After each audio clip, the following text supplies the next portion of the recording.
നമസ്കാരം. മലയാളി വാർത്തയിലേക്ക് സ്വാഗതം. സൗദി അറേബ്യയിൽ വധശിക്ഷയ്ക്ക് വിധിക്കപ്പെട്ട് ജയിലിൽ കഴിയുന്ന മലയാളി യുവാവ് അബ്ദുറഹീമിന്റെ മോചനത്തിനായി ലോകമെമ്പാടുമുള്ള മലയാളികളുടെ ശ്രമം തുടരുകയാണ്. 3 ദിവസം കൊണ്ട് ഇനി സ്വരൂപിക്കേണ്ടത് 7 കോടി രൂപയാണ്. ഇതിനോടകം 27 കോടി രൂപ ലഭിച്ചു കഴിഞ്ഞു. അബ്ദുറഹീമിന്റെ മോചനത്തിനായി പണം സ്വരൂപിക്കുന്നതിനായി സേവ് അബ്ദുറഹീം എന്ന ഒരു ആപ്പും രൂപീകരിച്ചിട്ടുണ്ട്. ഈ ആപ്പിലൂടെയും അബ്ദുറഹീമിന്റെ മോചനത്തിനായി പണം സംഭാവന നൽകാൻ കഴിയും.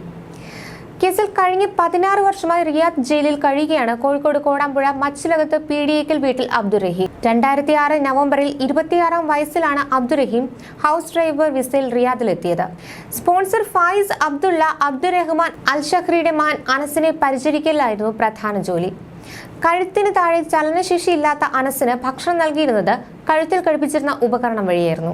2006 ഡിസംബർ 24-നാണ് അബ്ദുറഹീമിന്റെ കൂടെ GMC വാഹനത്തിൽ യാത്ര ചെയ്യുകയായിരുന്ന അനസ് മരിച്ചത്. ഷോപ്പിങ്ങിനായി പുറത്തു പോകുമ്പോൾ ട്രാഫിക് സിഗ്നൽ കട്ട് ചെയ്യാൻ ആവശ്യപ്പെട്ട് അനസ് റഹീമിനോട് വഴക്കിട്ടു. ഇത് അനുസരിക്കാതിരുന്ന അബ്ദുറഹീമിന്റെ മുഖത്ത് അനസ് പലതവണ തുപ്പി. ഇത് തടയാൻ ശ്രമിച്ചപ്പോൾ അബദ്ധത്തിൽ കൈ കഴുത്തിലെ ഉപകരണത്തിൽ തട്ടുകയും അനസ് ബോധരഹിതനായി മരിക്കുകയും ചെയ്തു. ഇതോടെ അബ്ദുറഹീം ബന്ധുവായ കോഴിക്കോട് നല്ലളം സ്വദേശി മുഹമ്മദ് നസീറിനെ വിളിച്ചു വരുത്തി. പിടിച്ചുപറിക്കാർ റഹീമിനെ ബന്ദിയാക്കി അനസിനെ ആക്രമിച്ചു എന്ന രീതിയിൽ ഇരുവരും ചേർന്ന് ഒരു കള്ളക്കഥയുണ്ടാക്കി. റഹീമിനെ സീറ്റിൽ കെട്ടിയിട്ട് പോലീസിന് വിവരമറിയിച്ചു.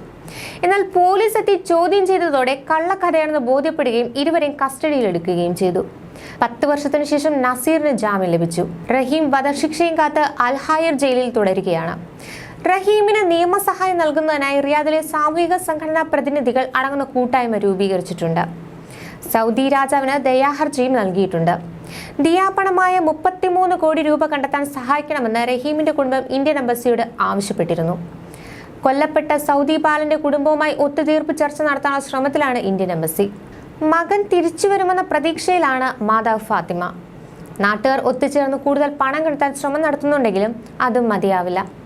സുമനസ്സുകളുടെ സഹായം ലഭിച്ചാൽ മാത്രമേ അബ്ദുറഹീമിന് ജീവിതത്തിലേക്കുള്ള തിരിച്ചുവരവ് സാധ്യമാകൂ. അപ്പീൽ കോടതിയിൽ നിന്ന് അന്തിമ വിധി വരുന്നതിന് മുമ്പ് 15 ദശലക്ഷം റിയാൽ നഷ്ടപരിഹാരമായി നൽകിയാൽ മാപ്പ് നൽകാമെന്ന് സൗദി കുടുംബം റിയാദിലെ സാമൂഹിക പ്രവർത്തകനായ അഷ്റഫ് വെങ്ങാട്ടിനെ അറിയിക്കുകയായിരുന്നു. ഇതോടെയാണ് അബ്ദുറഹീമാനെ രക്ഷിക്കാനുള്ള ഇടപെടലുകളിലേക്ക് സുഹൃത്തുക്കളും നാട്ടുകാരും കടന്നത്.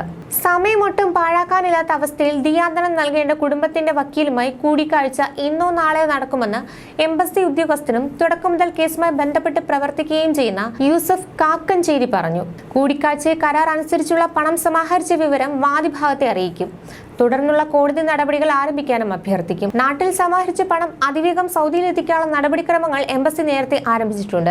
അതിനായി വിദേശകാര്യ മന്ത്രാലയവുമായി ബന്ധപ്പെട്ട നിർദ്ദേശങ്ങൾ ആരായുന്നുണ്ട്. പെരുന്നാൾ അവധി കഴിയുന്നതോടെ വാദിഭാഗത്തെ കോടതിയിലെത്തിച്ച് റഹീമിന്റെ മോചനത്തിനായുള്ള കോടതി വിധി തേടാനുള്ള ശ്രമത്തിലാണ് സഹായ സമിതിയും എംബസിയും. ന്യൂസ് ഡെസ്ക് മലയാളി വാർത്ത.